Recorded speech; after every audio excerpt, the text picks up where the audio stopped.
Welcome back to another episode of Spark the Conversation. I'm going to do a disclaimer for this episode because this episode may be sensitive for some viewers. So let me do a disclaimer. This episode may be sensitive for those who are dealing with grief or loss of a loved one. Please use discretion. Information on resources will be available at the conclusion of this episode. So we're going to go ahead and get started, but I had to do that disclaimer for the beginning.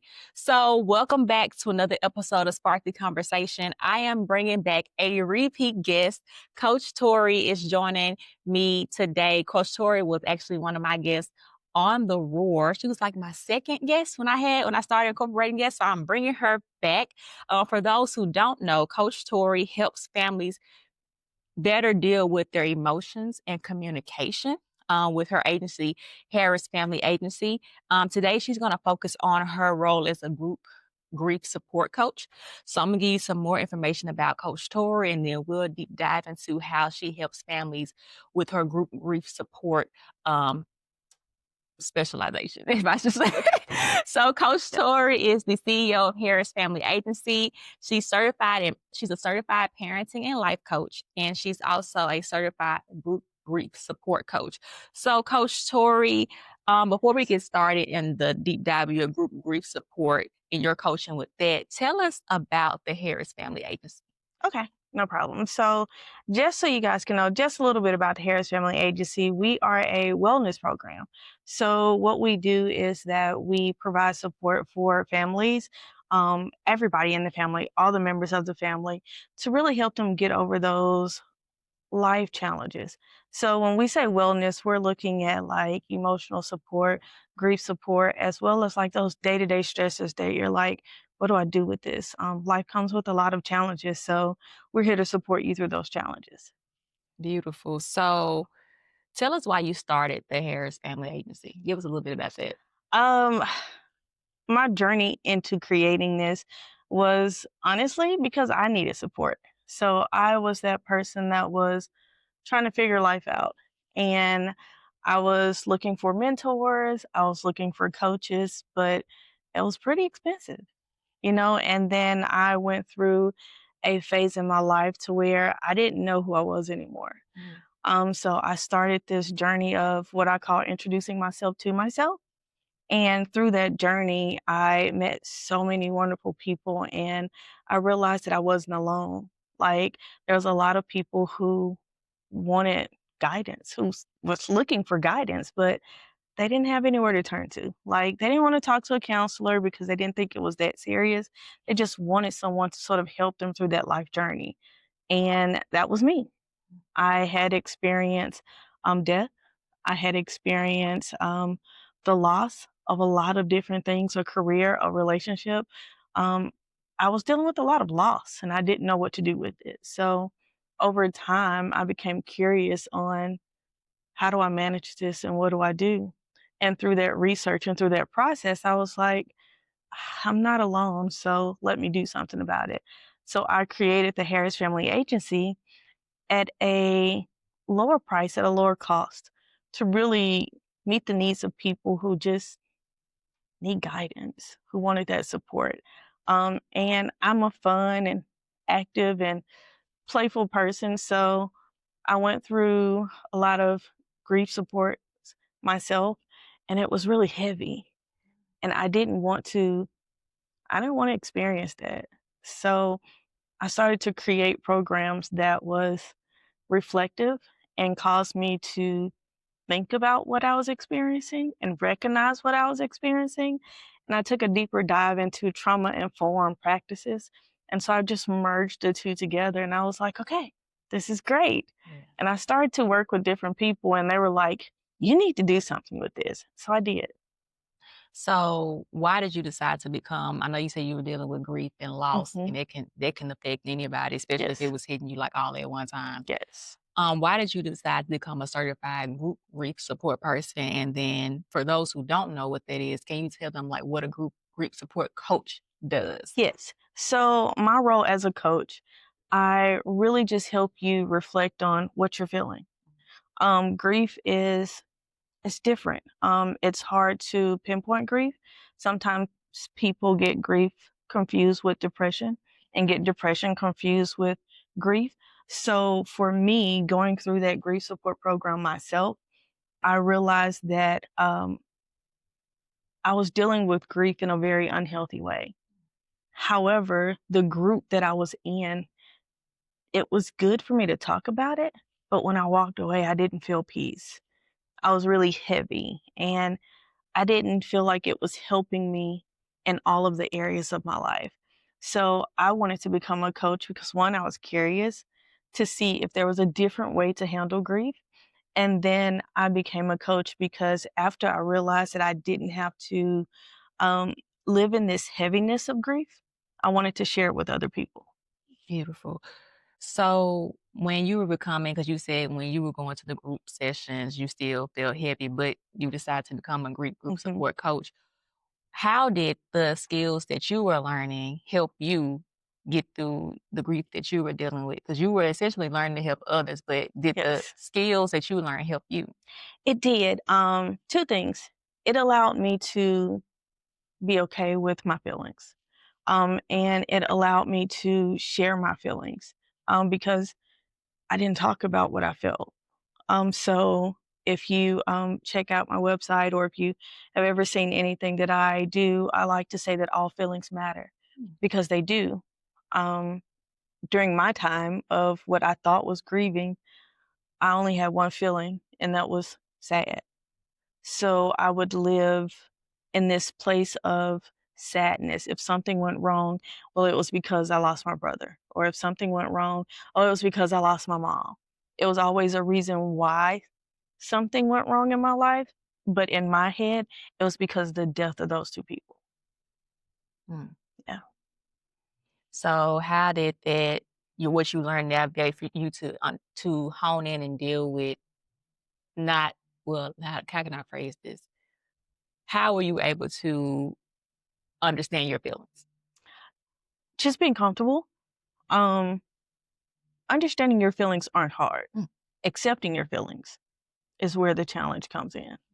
Because, like, I may understand that I'm sad, but accepting the fact that I'm sad, most people, even myself at that time, I was in denial. Like, I didn't want to be sad. So if somebody asked me, it was like, I'm good.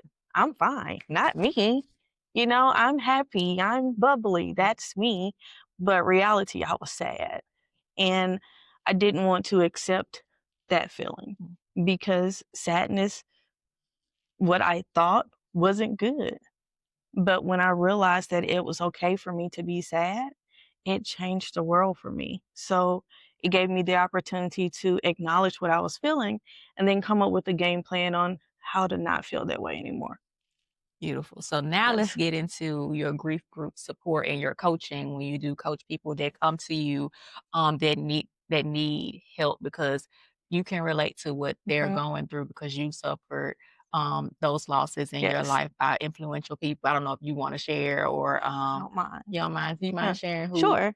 Um, my first run at grief, or what I would now know as secondary trauma, I was actually born as a twin. So I had a twin brother. And unfortunately, I lost my twin brother at a couple months after birth. And because my family didn't know how to deal with grief, growing up, I heard the story over and over and over of how I was a twin and how I lost a twin. So growing up, I developed this level of grief, and I didn't even know the person I was grieving. So that was a challenge for me because I was dealing with grief for someone that I never met. So I saw my parents deal with it. I saw my older brother at that time deal with it. Even to this day, my aunt, one of my aunt in particular, she would mention how she was the last person who held him in her arms and things of that nature. So I heard the story over and over and over. So it's funny now, but I would introduce myself as, "Hi, I'm Victoria. I used to have a twin. He passed a couple months out." So that was my narrative. Mm. For a very long time, that was my narrative. And then when I lost my oldest brother to a car accident, it was, "Yeah, I'm Victoria. I used to have a twin. Unfortunately, I lost a brother, to a really bad car accident." And that became my speech. Mm. And after I lost my brother, I went through this state of what I call living in a walking coma because there were points in my life that I cannot recall. I was so hurt and so broken, but I would not accept it that I was hurt. So it caused me to sort of close off everything. I had no feelings towards anything. Like I wouldn't allow myself to feel. And that was me protecting myself, so I thought. And once I experienced losing my mom, I was like, I'm not going to go back into this coma state again. I'm not going to do this again. I have to find a better way to deal with grief. And I started with acceptance. I started with, okay, she's no longer here. How do you want to celebrate her? How do you want to do this? So I started to do things that I felt would bring her honor, to bring her joy. And that was my MO. Like, I'm going to be a better me because, hey, she's a part of me. So I saw grief differently with my mom versus with my brother. With my twin brother, honestly, I don't even know why I was grieving that situation because I didn't experience it. I saw others hurting, so I was hurting too by default. So that's sort of why I became very curious about, is there a different way to handle this? And if I talk about it or if I talk to others about it, are they experiencing the same thing? And I found that a lot of people were. That's true. That's very true. Mhm. So, how does the group support work at the Harris Family Agency? So currently I am moving forward, I'm going to offer support online.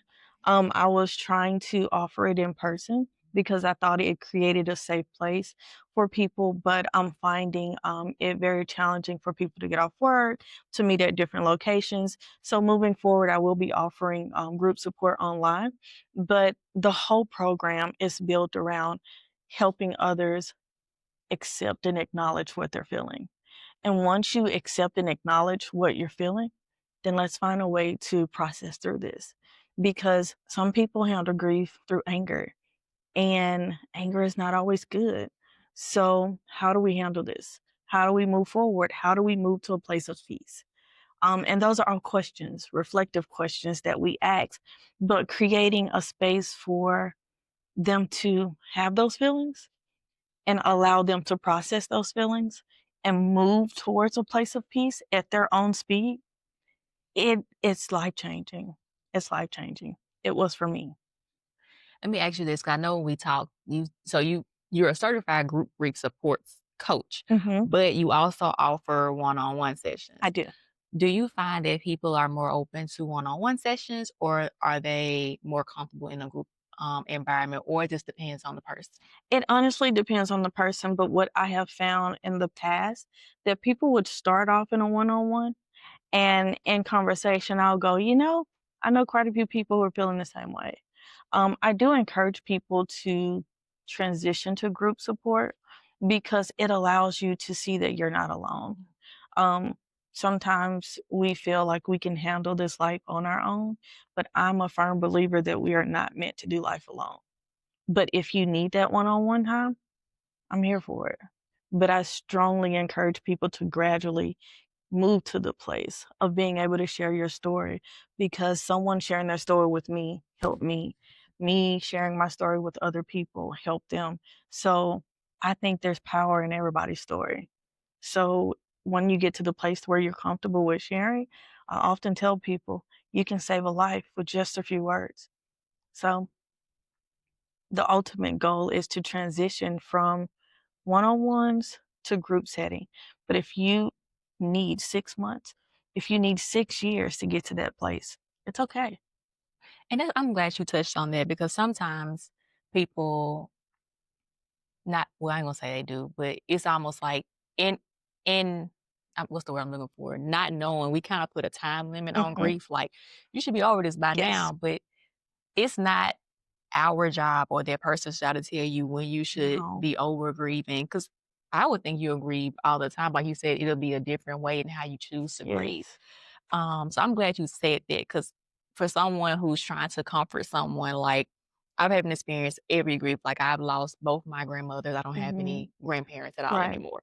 My grandfather, my dad's father, I never knew him. He passed away before I was born. Right. My mom's father, he passed away as I've been an adult, and then I lost both my grandmothers. Right. So in a way, when people who experience loss of a grandparent, not in a way, people who experience loss of a grandparent, I'm able to relate because I'm like, I don't have any grandparents. Right. And when it happened, I was like, I haven't had any babies yet. Right. They're not gonna see my kids, so it's like, I wish they were here. Mhm.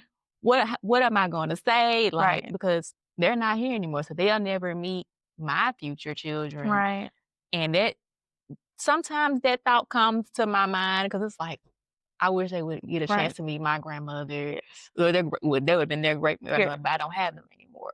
So it's like when I see people who lost their, I'm able to say I understand. But Yes. sometimes it's like I can imagine. Mhm. What can you say to those, like for those who want to comfort those who are grieving? Because sometimes you don't know what to say because at the time, you may say something, you thought you said the right thing, but it's like, I think I said the wrong thing. Right. How can you give someone advice who wants to be there for someone who's grieving on how to say and how to be there as that comfort without feeling like they're rushing them or being overbearing? Well, 2 things that I've learned is listening is okay. You don't always have to have something to say. And then another thing that I learned is it's okay to say the wrong thing because you're really just trying to help. But in that moment when you realize that I went too far, stayed too long, said too much, apologize and just ask them, how can I be there? And if they don't know, just say, hey, whenever you figure it out, let me know, or I'll sit right here until you can figure it out. Um, Grief takes time. And watching people from the outside, and I say that because I experienced that with my family. Growing up, I saw them grieving, especially my older brother. I could not help him because this was his journey, but I could love him, and that's all I could do. So in that moment, I remember even as a young girl, like trying to make things special for him because he lost a brother. So, like my sisters, it's us. It's enough girls in the house. He lost a brother, so let me be special for him. So that's what I did. I tried to be special for him. So I wanted to be the good sister for him because I wanted him to just feel joy. So I wasn't trying to erase his feelings. I was just offering a different feeling. And I did that even as a young girl. So when I am supporting others, I listen and I try to offer a different feeling. And they have the right to say, I don't want to feel that right now. Right now, I'm feeling angry and that's what I want to feel. And it's like, all right, do you want to go boxing? Like, because you can get it out. Yeah. But not trying to make them hurry up, Yeah. not trying to make them feel something different. I can offer you love. I can offer you peace. I can even offer you a little vacation if I can. But what I can't do is erase what you're feeling. So the biggest thing that I encourage people to do is just go along with them on this journey. Like, you don't always have to have the perfect words. You will say the wrong thing. You will speak out of turn. Like, it happens. Apologize and say, my bad. That was so not the right time. Try again next time. But there's there's no guide around what to say in that moment because even for myself, even though I have processed the death of my twin brother, my cousins, my mom, there's still points in my life to where I'm like, "Ugh, every time it's death. Every time it's death." So whenever someone say, well, they're sick or if they're dealing with cancer, I'm like, oh my goodness, here we go again. But then I have to pause and go, this is a different moment. This is a different season. You don't know the outcome. So let's take it one step at a time. And so that's how I process, and that's how I encourage others to process. Beautiful. So what advice would you give someone who's dealing with grief? Like, whether it's a continuing, because like you said, grief will always be Yes. continuing because I use myself as an example because I lost my godfather last year Hmm. and I was like, did I do enough? Like, you start Yes. thinking, like, did I do enough? I didn't do enough. And I was like, Mhm. I should have called more. I should have, because I would see him all the time at church. But when the Mhm. pandemic happened, kinda just I was Right. like, "I didn't do enough." And mom be like, "You did?" I was like, "No, I didn't. I didn't do enough. I shoulda did Yes. more." Like, what would you give someone advice on that's trying to process it, whether it's fresh, whether it's continuing, who hasn't, like, reached out to get? Because I haven't talked to anybody, and I'm talking to you, Right. just so that hasn't, took that choice yet to go Mhm. sit down and talk to someone. What advice would you give them that's just trying to process it right now, until they're ready or if they're ever ready? Just acknowledge where you are, you know? Um, Again, I didn't come out like, "Okay, I got this all perfect. I'm ready. I went through grief share. I'm good. Let's talk about it." That was not my process. Um, I am not a social media person. However, when my mom passed, I pretty much posted on social media all of my feelings, like where I was that day, what I was feeling, what I was going through, how I felt. Never done it anymore after that situation.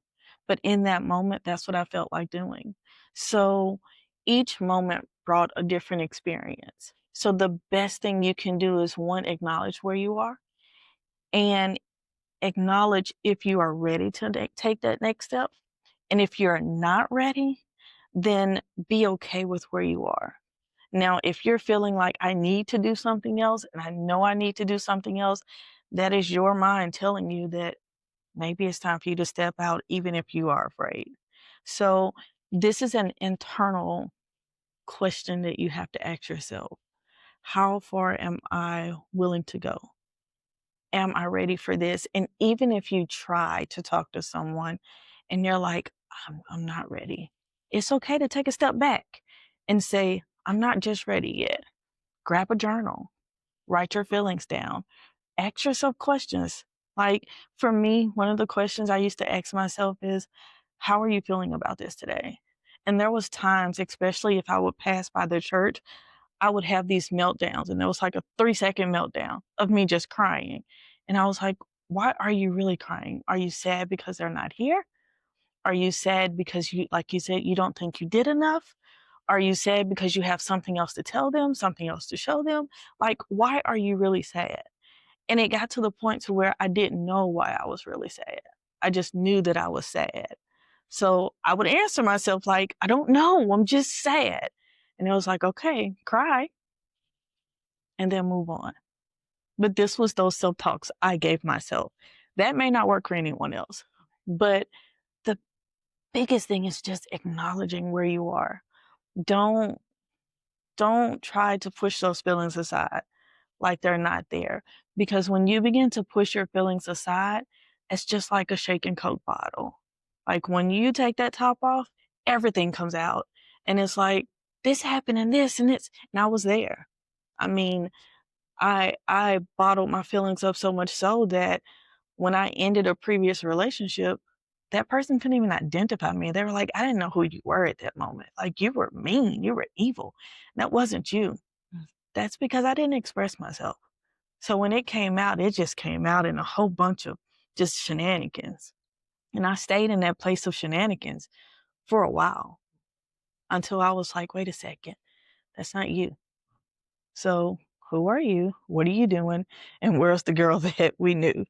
So those are those internal processes that I went through. And that's what I try to help others get to.